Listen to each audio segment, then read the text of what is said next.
Hello ladies and gents, we're at Munich IAA and we're checking out the new Cupra Tavascan, so I hope I'm pronouncing that correctly.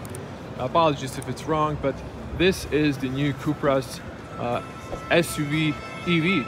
So it looks very gorgeous and masculine, aerodynamic, slightly mean, but very beautiful. So let's check it out. So we have this unique, it's like blue but with slightly leaning towards gray color. It's metallic. We have the new LED headlights with this triangles, daytime running lights. I think they switched to turn signals, and then we have those lenses there.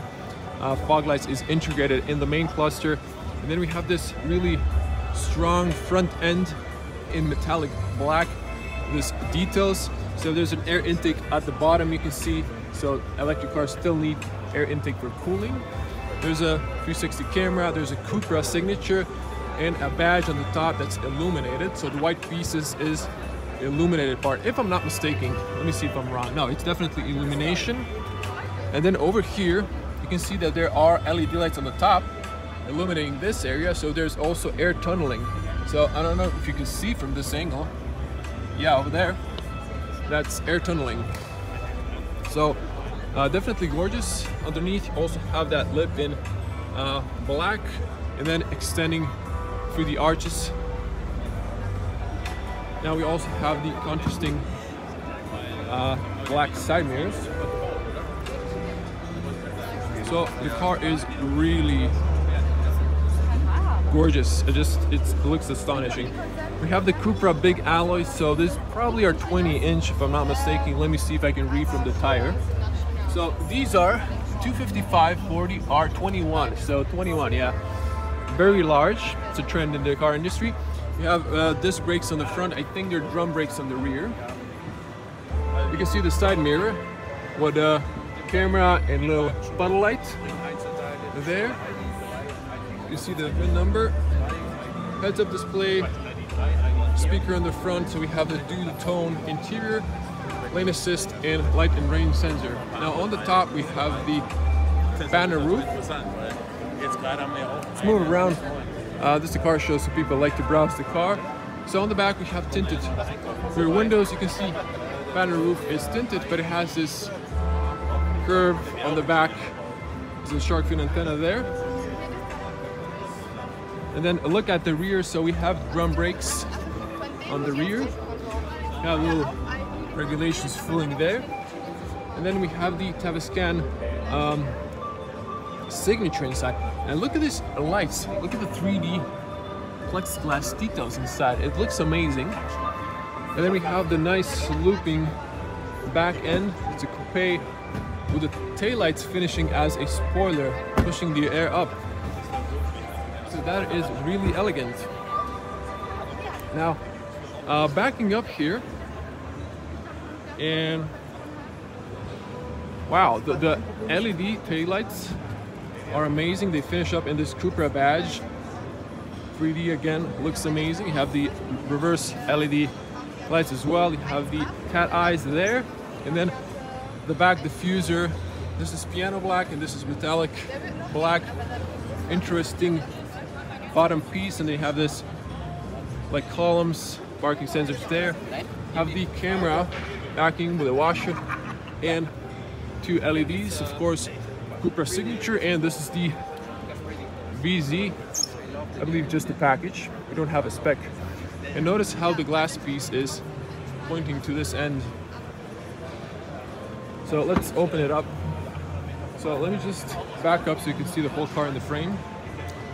I wanted to show you at least one side when the doors are closed, but we'll manage that later. Excellent cargo space, or the boot space. It's very spacious. There's a plastic cover here for the entry. It's like 1 finger of height to the loading area. So you have storage on the right and left. You can put a triangle here, and over here have the 4 latch points. Both ends have full LED lights. You have grocery hooks, so convenient here, nice and big. You have a 12-volt outlet on the left, and you have this big shelf here. You can remove it, so that is practical. And you can press here to close it up. So if I back up now, well, people around me, so just not to knock someone down. So you can see the car side, and it just looks amazing. It's just a strong looking SUV, beautiful design. You have the Type 2 for AC charging and combined CCS for fast DC charging.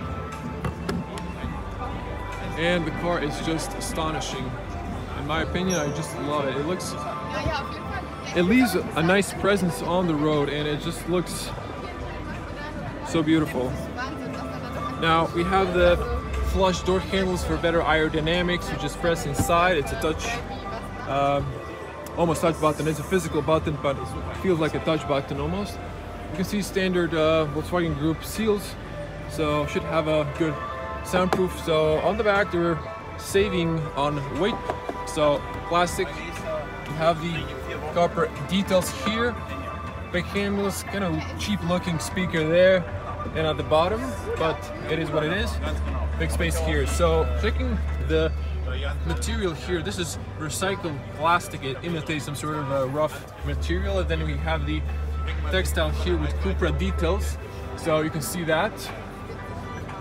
And you can knock down the seats here, so you can see how that looks.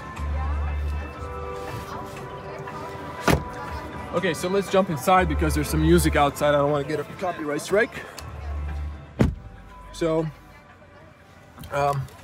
one door is still open, so it's not the quietest at the moment, but it is fairly okay.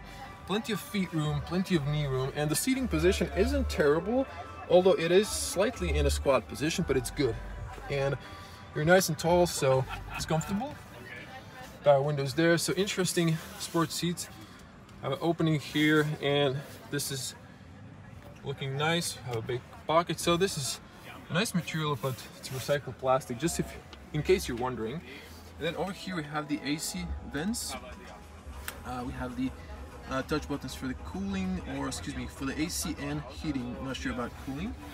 2 USB-Cs for charging, and since it's an EV, this is nice and flat, so you can squeeze a third person maybe on the back for a shorter journey.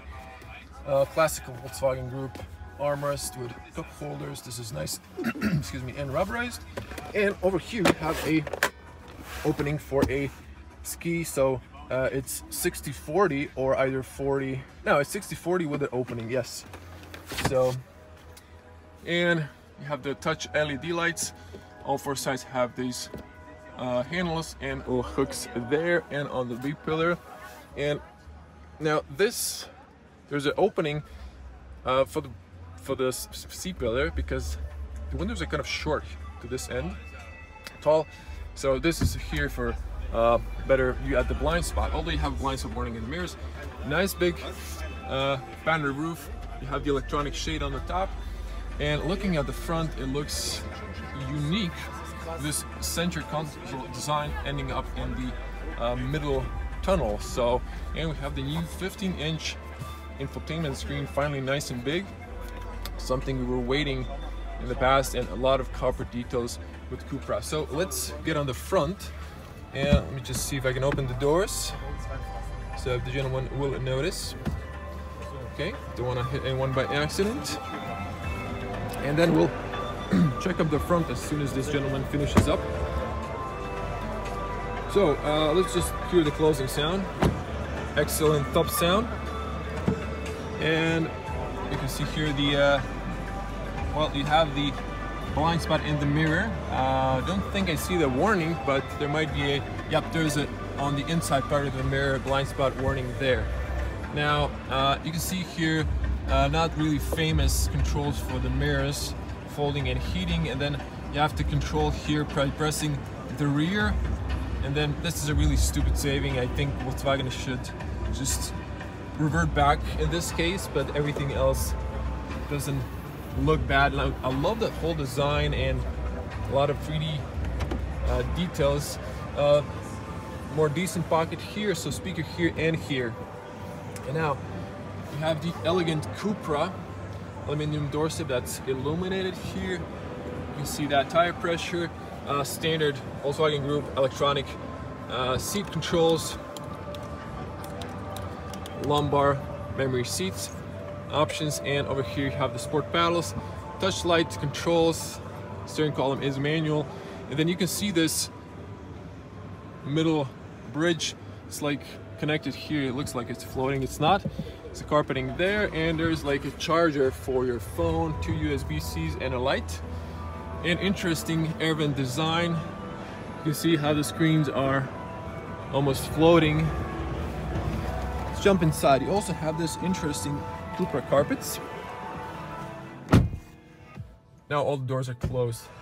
Well, they were for a moment. Switching to wide lens, you can see the point of view, and it looks amazing.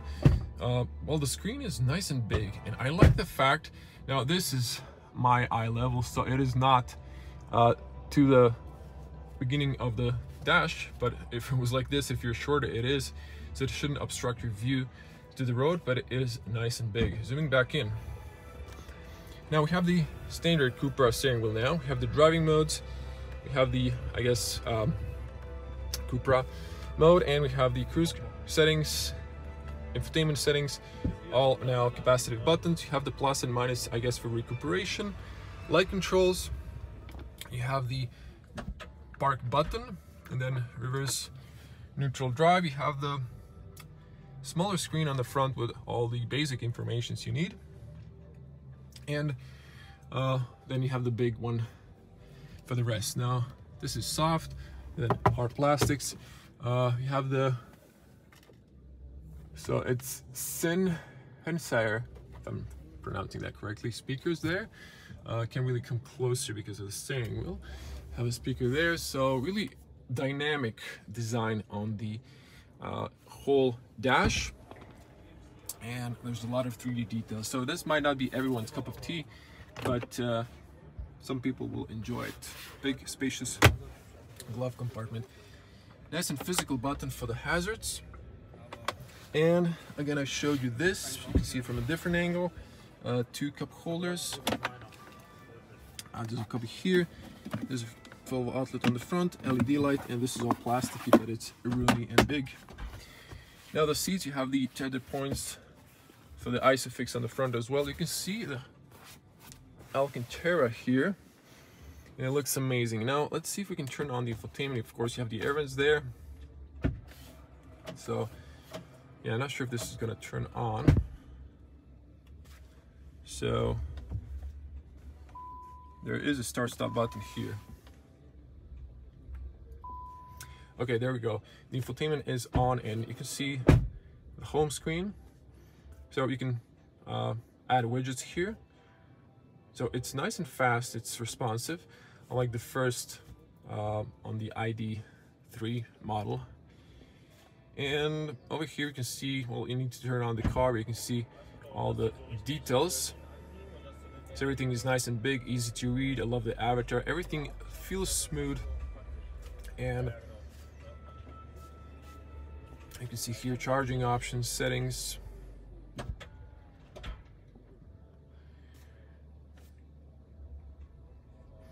So there's a lot of options, but I like the fact that this is now responsive.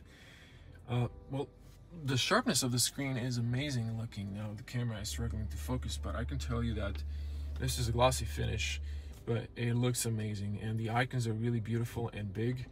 So you're gonna see this in the new ID.7. It's right there, separate review, and it just looks good, I'd say. So there's a pull down menu here, but we're gonna do a detailed review once the car arrives to Croatia, so I don't want to spend too much time. And you can see headspace is good. So let's get on the front, because there's a lot of people who also want to check the car. And let's check the front. I don't think there's a front space, but we'll just check it out for you. And so above just in center of the badge to the left, and well, there's your electric motor. You can use the little leg. There's your washer fluid, blue, and no front space. And another look at the car, it looks amazing. And let me just show you the profile. Let's get to this end, because it is really elegant, and you need to see it in the review firsthand. So it's a coupe, but very spacious. I like the fact that the top of the roof isn't sloping down already, it's just going a little bit backwards, so you have more headspace if you're a taller person in the back, and then it ends up and it looks gorgeous. I know I said it too many times, but it just is. It really is. Now let's just turn on the hazards for you, and then we're gonna wrap it up. So let's just see those hazards, the LED technology. So we have the dynamic turn signals. You can see that, how it looks. Very beautiful. Of course, you have turn signals in the side mirrors, and as I've told you, well, the gentleman switched them off, but the hazards are, or the daytime running lights are. I think the camera captured that. So we're gonna wrap it here. Thanks for watching, and if you want to see more from Munich IAA, like the ID.7 next to me, do subscribe to the channel, and I hope to see you in the next video.